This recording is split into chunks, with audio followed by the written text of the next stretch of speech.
భాగస్వామ్యంతో future university అందిస్తున్న ఈ అద్భుత కోర్స్ కేవలం 180 మందికి మాత్రమే లభించే అరుదైన అవకాశం.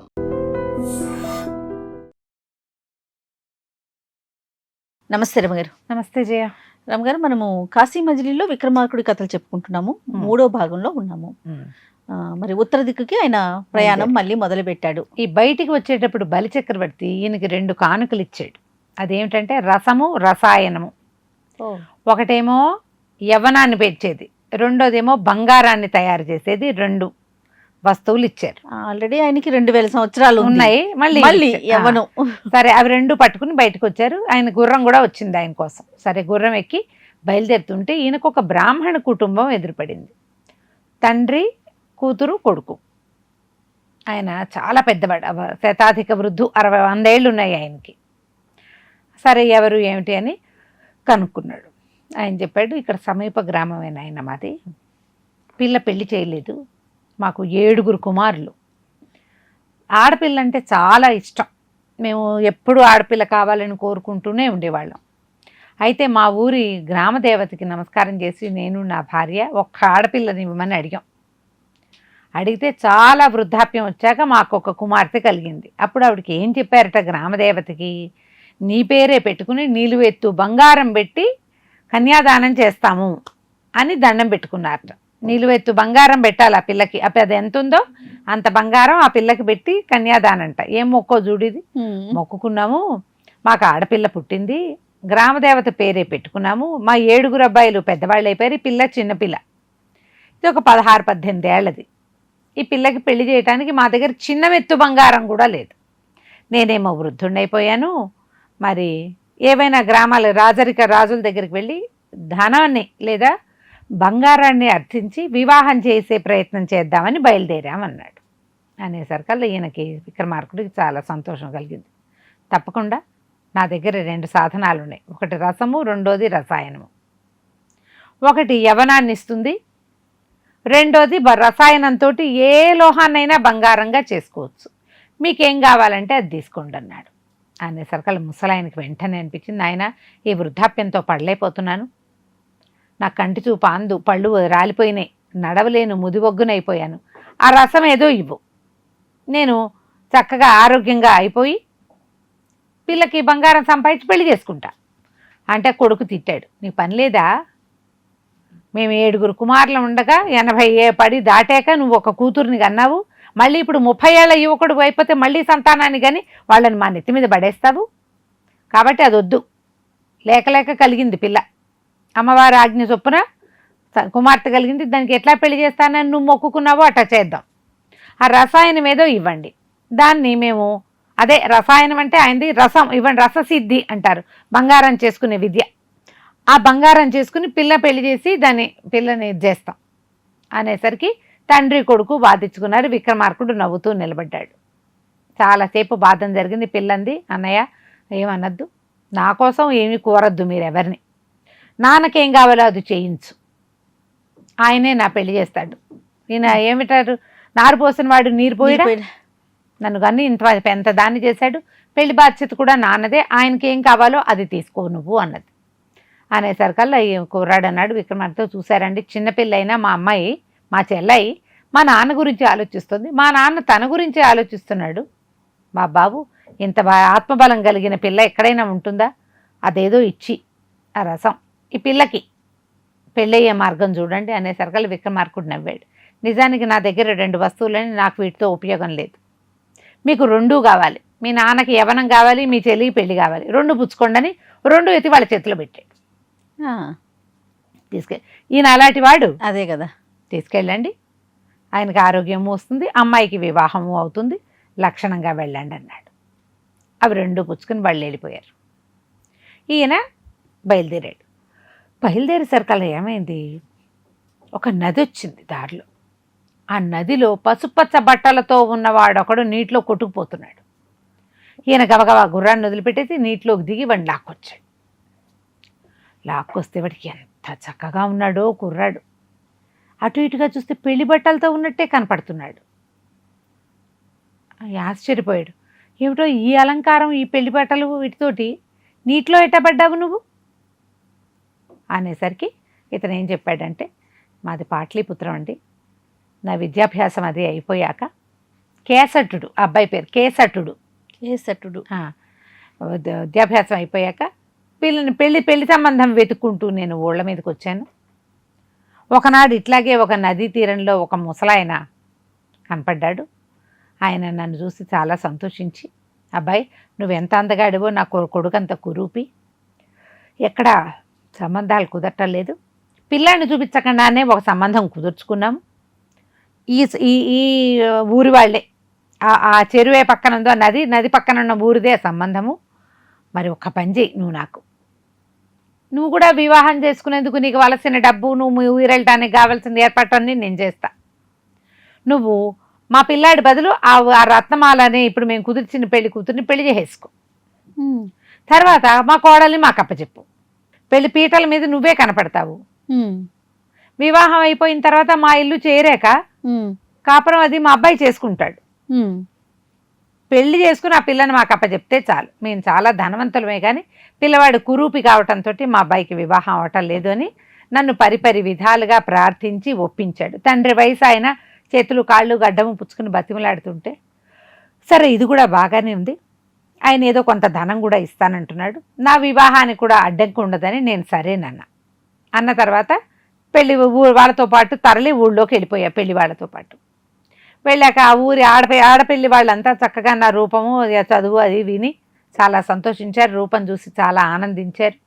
సరే మధ్యాహ్నానికి పెళ్ళి అన్నారు. పెళ్లి కొడుకుని చేశారు. ఆ కుర్రవాడు అసలు కనపడలేదు.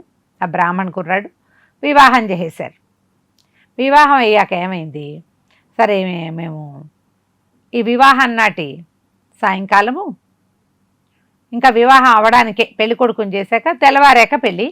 నేను అందరూ నిద్రలో ఉన్నారు కొంతమంది. తెల్లవారుజామున ఎప్పుడో పెళ్ళి. నేను కొంచెం కాస్త లఘుశంక తీర్చుకుందామని ఆ పెళ్లి వాళ్ళ ఇంటికి ఆనుకుని ఉన్న చెరువు వైపుకి వెళ్ళా. చెరువు దగ్గర ఏదో సందడి కనపడుతుందని కొద్దిగా అట్లా చెట్లల్లోకి వెళ్ళేసరికల్లా ఆ చెట్టు మీద నుంచి ఒక బ్రహ్మరాక్షసుడు అతని సమయం రోజులో కాసేపే దిగుతాడు. నా కర్మగాలి నేను వెళ్ళిన సమయానికి వాడు దిగాడు. నన్ను మింగేస్తానన్నాడు. నేనేమో ఈ బ్రాహ్మణ కుటుంబానికి మాటిచ్చాను, బాబు పెళ్ళైపో, నువ్వు పెళ్ళైపోయాక మీకు వచ్చి దొరికిపోతాను, ఇప్పుడు నన్ను వదిలేసేయి అని బతిమలాడాను. అతను సరేనని ఒప్పుకున్నాడు. 5 రోజుల తర్వాత పెళ్ళి 5 రోజులు హడావిడి ఉంటుందిగా, అయ్యాక నేను మళ్ళీ వచ్చేటట్టు బ్రహ్మరాక్షసుడు ఒప్పుకున్నాడు. సరే నేను ఏం చేశాను, వెనక్కి వెళ్ళిపోయాను. తెల్లవారాక పెళ్ళయింది. పెళ్లి వాళ్ళు చాలా సంతోషించారు. ఊళ్ళి వాళ్ళంతా సంతోషించారు. రోజు సదస్యన్న ఆకబలి ఇవన్నీ వరుసగా అవుతాయిగా. 5 రోజుల కార్యక్రమాలు అయినాయి. 5వ రోజు రాత్రి సమాగమం అని చెప్పి మంచి శుభకార్యానికి ముహూర్తం పెట్టారు. మేము ఇద్దరం గదిలోకి ప్రవేశపెట్టబడ్డాం. హోమాలు అవి పూజలు అన్నీ అయినాయి. అందరూ వెళ్ళిపోయారు. పెళ్లి కుమార్తెను వదిలిపెట్టారు. ఆ అమ్మాయి చక్కగా వీణ వాయించింది. సంగీతం గింగీతం అన్నీ విన్నా తర్వాత నిద్ర వస్తోందని పడుకున్నాను. నేను పడుకుంటే ఆ అమ్మాయికి ఏం చేయాలో తెలియక ఆ పిల్ల కూడా పడుకుని నిద్రపోయింది. పొద్దునుంచి మరి పెళ్ళికి బోళ్ళంత పాట పడిందిగా. అమ్మాయి నిద్రపోగానే నేను ఇంకా బ్రహ్మరాక్షసుడి దగ్గరికి వెళ్ళాలని బయలుదేరి బయటకు వచ్చేసాను. చెరువు వైపుకి వెళ్తుంటే నా వెనకాలే ఆ పెళ్లి కూతురు కూడా నక్కి నా వెనకాల వచ్చేసింది. నేను ఆ బ్రహ్మరాక్షసుడు ఉన్న చెట్టు దగ్గరికి వెళ్ళి చప్పట్లు కొట్టేసరికల్లా రాక్షసుడు దిగాడు. దిగి ఆహాహా నువ్వు ఎంత సచ్చీలుడు పోయి ఇట్లా చెప్పిన మాట చెప్పినట్టుగా విన్నావే, నువ్వు ఎంత బాగా వచ్చావు అని నన్ను బాగా మెచ్చుకున్నాడు. అనేసరికల్లా ఈ లోపల ఇంతలో అమ్మాయిలు వెనకాల నుంచి వచ్చి నా భర్తను వదిలిపెట్టు అని బతిమలాడింది. అయితే బ్రహ్మరాక్షసుడు అన్నాడు, అమ్మాయి నువ్వు చాలా ఉత్తమరాల్లాగా ఉన్నావు, పాపం నీ భర్తను నేను తీసేసుకుంటున్నాను కదా, నీకు ఏదైనా ఒక వరం ఇస్తాను అంటే, సరే ఏం వరం ఇస్తావు, నీ మాట ఎవరు కాదంటే వాళ్ళ తలకాయ పగిలేలాగా వరం ఇస్తానన్నాడు బ్రహ్మరాక్షసుడు. అమ్మాయి సరేనని ఒప్పుకుంది. దండం పెట్టాక మళ్ళీ అతను నన్ను ఇట్లా దగ్గరికి తీసుకుని మింగుతానన్నాడు. ఈ రత్నమాల వెనకాల వచ్చింది కదా, నా భర్తను విడిచిపెట్టు అంటే, నీకు వరం ఇచ్చా ఒకటి, వీడు నా ఆహారం 5 రోజుల క్రితం కనపడ్డాడు, 5 రోజుల నుంచి తినకుండా కూర్చున్నా, నా ఆహారానికి నాకు అడ్డం రావడానికి వీల్లేదు, నీకు వరం ఇచ్చేసా కదా, నువ్వు తిరిగి వెళ్ళిపో అన్నాడు. కానీ రత్నమాల దండం పెట్టి నుంచుంది. రాక్షసుడు అమాంతం నన్ను మింగబోయాడు. ఆమె వద్దు అంటూనే ఉంది. ఆ రాక్షసుడు తలకాయ కాస్త పగిలిపోయింది. అమ్మాయి వాడిచ్చిన వారంతో వాడి తల పేలిపోయింది. ఆ రత్నమాల ఎంతో సంతోషించి మళ్ళీ నన్ను చేతులు పుచ్చుకుని ఈ రాక్షసుడి కథ అంతా నా దగ్గర తెలుసుకుని నన్ను గదిలోకి తీసుకుపోయింది. మళ్ళీ తీసుకుపోయాక ఆమె మన ఇద్దరం భార్యాభర్తలం, ఈరోజు మనం సమాగమం కోసం పెట్టిన ముహూర్తం అంటే, ఇప్పుడు ఈ అమ్మాయిని నేను ఏదైనా చేస్తే కుదరదు, ఆ బ్రాహ్మడికి అప్పచెప్పాలి. నేను చచ్చిపోతానేమో, చచ్చినట్టు దొరికిపోతుంది అనుకున్నా. నేనేమో చావలేదు, రాక్షసుడు చచ్చిపోయాడు, నేను మళ్ళీ గదిలోకి వెళ్ళిపోయా. అందుకని ఏం చెప్పాను అమ్మాయికి, అబ్బాయి ముహూర్తం దాటిపోయింది, అర్ధరాత్రి దాటింది, ఇది మంచి సమయం కాదు, మళ్ళీ మంచి ముహూర్తం పెట్టించుకుందాము అని అమ్మాయికి నచ్చజెప్పి అమ్మాయిని పడుకోబెట్టి నా దారిని నేను నిద్రపోయాను. తెల్లవారాక ఈ బ్రాహ్మడి కుటుంబము ఇక్కడ అన్ని అప్పగింతలు అవి పూర్తి చేసుకుని పడవలో వాళ్ళ ఊరు బయలుదేరారు. పడవ ఎక్కాం. ఎక్కిన తర్వాత వాళ్ళు ఏం చేశారు, ఆ పడవ ఎక్కాక ఒక చిన్న పడవలోకి నన్ను ప్రవేశపెట్టారు. ఈ పడవలోకి వాళ్ళు ఆ అమ్మాయిని నాతోటి ఉంచల. వాళ్ళ పడవలో, పెద్ద పడవలో అమ్మాయింది, ఈ చిన్న పడవలో నన్ను కూర్చోబెట్టారు. నేను నాకు కాస్త మాగన్నుగా నిద్రపడుతుండగా ఈ పెద్ద పడవ నుంచి చిన్న పడవని వేరు చేసేసి తోసేశారు నదిలోకి. ఆ నదిలోకి వెళ్ళిన ఈ పడవ ఎట్లా చిల్లుబడిందో వాళ్లే చిల్లు కొట్టుంటారు బహుశా. ఆ పడవ కాస్త మునిగిపోయింది, నేను నీళ్లలో కొట్టుకుపోయాను. ఏదో కాస్త ఓపుకున్నప్పుడు ఇదేను, నాకు నిద్ర లేదు. ఈ 5-6 రోజులుగా ఈ పెళ్లి వ్యవహారంతో ఓపిక లేదు. ఆ నీటిలో పెళ్లి బట్టలతోటే ఉన్నాడు కదా, మరి అప్పుడే అప్పగింతలు చేయించి తీసుకెళ్లారు. అవును, అందుకని ఈ పచ్చటి బట్టలతోటే నీకు దొరికాను స్వామి అన్నాడు. విక్రమార్కుడు ఆశ్చర్యపోయి, బ్రాహ్మడికి ఇచ్చిన మాట, వైష్ణవుడికి ఇచ్చిన మాట లెక్క కాదు, అగ్నిసాక్షిగా నీకు ఒక పిల్లతో పెళ్ళైతే ఆ పిల్ల నీది, నువ్వు వెళ్ళు, ఆ గ్రామాధికారులకు చెప్పు ఏ సంగతి, అంతగా అవసరమైతే నేను వస్తాను. ఆ పిల్లని రత్నమాలని ఇంకొకళ్ళు తీసుకెళ్ళటానికి వీల్లేదు, ఆమె 100% నీకు భార్యగా ఉండాల్సిందే, కావాలంటే నేను వచ్చి మాట్లాడతాను అని నచ్చజెప్పాడు. ఈ కేసట్టుడు సరేనని గ్రామం వైపుకి బయలుదేరాడు. అయితే ఈ కేసట్టుడు ఏమన్నాడు, అసలు ఆ గ్రామానికి దారి కూడా తెలియదండి నాకు, నేనేదో ఇది ఎక్కడికి వచ్చానో కూడా తెలియటం లేదు, నన్ను మీరే తీసుకెళ్ళాలి అని చెప్తున్నాడు. గ్రామానికి వెళ్ళాలంటే వెళ్ళాలి ఎట్టాగొట్ట. ఇంతలో ఏమైంది, ఆకాశంలో నుంచి ఏవో కేకలు వినపడ్డాయి, ఎవడో ఒకడు ఢామ్ అని నీళ్ళల్లో పడ్డాడు. మళ్ళీ ఈయన విక్రమార్కుడు గబగబా వెళ్ళి ఆ నీటిలో పడ్డవాడిని బయటికి ఈడ్చుకొచ్చాడు. ఎవరివిరా నువ్వు, ఏమిట్రా నాయనా నువ్వు అంటే, కాదండి నేను ఇక్కడే, మాకు చక్రవేణిపురం అని మాది, నాకు మా ధనవంతులం బాగా, నేను నదీ తీరానికి విహారానికి వచ్చి ఒక నదిలో జారి పడిపోయాను, ఆ నదిలో పడిపోతే కొట్టుకుపోయి ఎక్కడికో చేరాను, ఆ చేరిన చోట ఒక పెద్ద చండికాలయం ఉంది, ఆ ఆలయంలో నిద్రపోయాను. తెల్లవారుసామున బోళ్ళంత మంది యోగిని గణం వచ్చి అమ్మవారిని సేవించారు చండికాలయంలో. సరే వాళ్ళంతా నన్ను చూసి బాగా అరిచి కేకలు పెట్టారు, నేను మానవుండని. నేను చెప్పాను ఇట్లా పడిపోయాను, నన్ను రక్షించండి అంటే సరే రక్షిస్తామన్నారు. వాళ్ళు నన్ను తీసుకెళ్ళి ఏం చేశారు, పక్కనే ఉన్నటువంటి ఒక ఊరి గ్రామంలో ఒక ధనవంతుల ఇంట్లో పెళ్ళవుతుంటే అక్కడ విడిచిపెట్టారు. మేము వేరే చోటకు వెళ్తున్నాం, తిరిగి వచ్చేటప్పుడు నిన్ను తీసుకెళ్తామన్నారు. నేను పోయి ఆ ధనవంతుల పెళ్లి వివాహ ముహూర్తం వ్యవహారంలో ఆడ కూర్చునున్నాను. కూర్చుంటే ఇంతలో ఏమైంది, ఆ పెళ్లి కూతురు పేరు సుమన.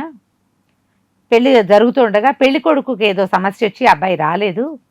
దాంతో ఆ పెళ్లి కూతురు తండ్రి, ఆ సుమన తండ్రి, వాడు సమయానికి వాళ్ళు రాలేదు కాబట్టి నేను ఈ పెళ్లి ఆపను అని చెప్పి ఆ పెళ్లి పందిట్లో బాగా అందరి మొహాలు పరకాయించి చూసి, నేను యువకుడిగా ఉన్నానని, బ్రాహ్మణుడని తెలుసుకుని నీకు పెళ్ళయిందా అని అడిగాడు. పెళ్లి కాలేదంటే పట్టు మా అమ్మాయిని ఇచ్చి పెళ్లి చేస్తానని ఆ పిల్లనిచ్చి నాకు పెళ్లి చేసేసాడు. పెళ్ళి అయిపోయింది. ఈ పెళ్ళయిన తర్వాత ఆ యోగిని గణం మళ్ళీ వచ్చారు. వాళ్ళేమో నన్ను ఎత్తుకుని బయలుదేరారు, తీసుకెళ్తున్నారు ఇట్లా గాల్లో. వాళ్ళ చేతులు ఇచ్చి పట్టుదారి నేను నీటిలో పడిపోయానండి అని అన్నాడు. పడిపోయాను, కింద పడంగానే మీరు నన్ను రక్షించారు. నాకు మొదట ఈత రాదు, ఇప్పుడు ఈత రాలేదు, అనుకోకుండా నాకు వివాహం కూడా అయింది ఆ గ్రామంలో అనేసరికల్లా ఆ కేసటుడు, ఇది రెండో పడు ధర్మకుడు ఏమో ఈ అబ్బాయి పేరు, వేణకుడు అలాంటి పేరు, ఆ కుర్రాన్ని కూడా బయటికి తీశాక ఈ సమీప గ్రామంలో ఎవరైనా ఉన్నారేమో చూద్దామని అక్కడికి తీసుకుపోయారు. ఈ 2 కుర్రాళ్ళు, ఇద్దరికీ పెళ్ళిళ్ళైనాయి. ఒకటిది అదో దొంగ పెళ్ళి, ఇంకోటి దిగ్గేతో సడన్ పెళ్ళి. విక్రమార్కుడు ఆ గ్రామంలోకి వెళ్ళారు. వెళ్ళేసరికల్లా గ్రామం అంతా మంచి సందడిగా ఉండేసరికల్లా ఎవరండి ఏమిటి అంటే, మీరు ఎక్కడికి వెళ్తున్నారంటే ఉత్తర దిక్కుగా ప్రయాణం అయ్యి వెళ్తున్నాము, ఏదో పని మీద వెళ్తున్నాను అన్నాడు. ఆ గ్రామ పండితులు 2-3 చెప్పారు, అబ్బో మా యజమానికి చాలా ప్రీతండి, ఈ మన అతిథులంటే చాలా ఇష్టం ఆయనకి, వాళ్ళ అమ్మాయికి వివాహం చేస్తున్నారు, రండి ఇట్లా అనుకోకుండా వచ్చిన అతిథి అభ్యాగతుల్ని చాలా బాగా ఆదరిస్తారు అని ఆయన ఊళ్ళో లోపలికి తీసుకుపోయారు. అదొక బ్రాహ్మణ అగ్రహారం. మంచి సందడిగా పెళ్ళవుతోంది. ఒక 2-3 కూర్చున్నారు పెద్దవాళ్ళు. ఇంకేం చెప్పారంటే, ఈ బ్రాహ్మణుడికి ఇది వరకు ఏం లేదండి, ఆయనకి లేక ఒక కూతురు పుట్టింది, ఆ పిల్లకి నిలువెత్తు ధనం పోసి పెళ్లి చేస్తానని ప్రతిజ్ఞ చేశాడు, అమ్మవారి ఎదురుకుండా చేయలేకపోయాడు. అయితే ఈయన విక్రమార్కుడిని అర్థించడానికి బయలుదేరి వెళ్తుంటే ఎవరో ఒక దారిన పోయే బాటసారి ఒక ఆయన ఈయనకి బ్రహ్మాండమైన వరాలు ఇచ్చాడు. ఆ ఇచ్చిన 2 వరాలతో ఆయన ఇప్పుడు 30 ఏళ్ల వాడైపోయాడు. పిల్లకేమో నిలువెత్తు బంగారం పోసి పెళ్లి చేస్తున్నారు.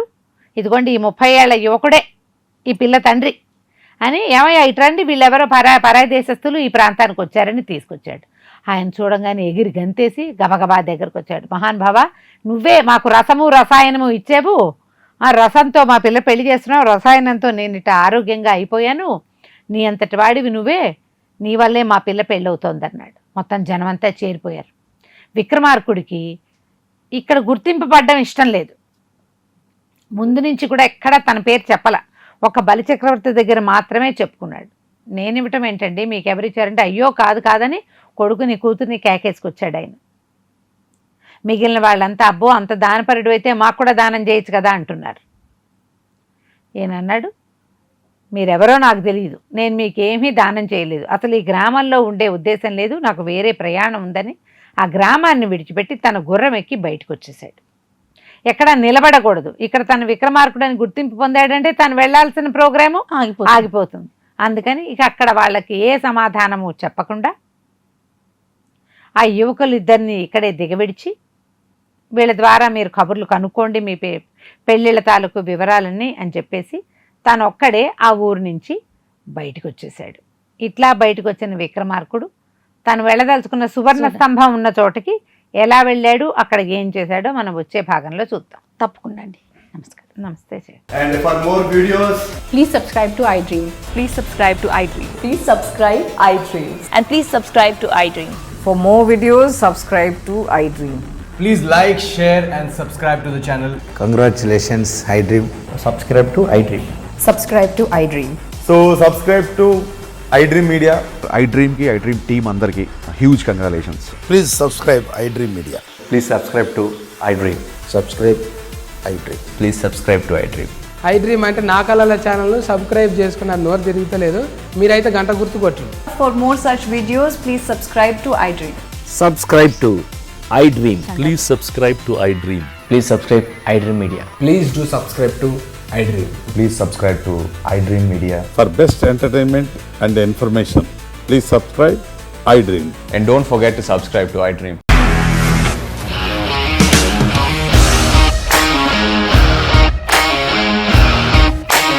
ఇండస్ట్రీలో కమిట్మెంట్ ఇష్యూస్ వస్తే నీకు కూడా వచ్చినట్టు మార్నింగ్ తీసుకెళ్ళాడంటే కొట్టి పడేశాడు.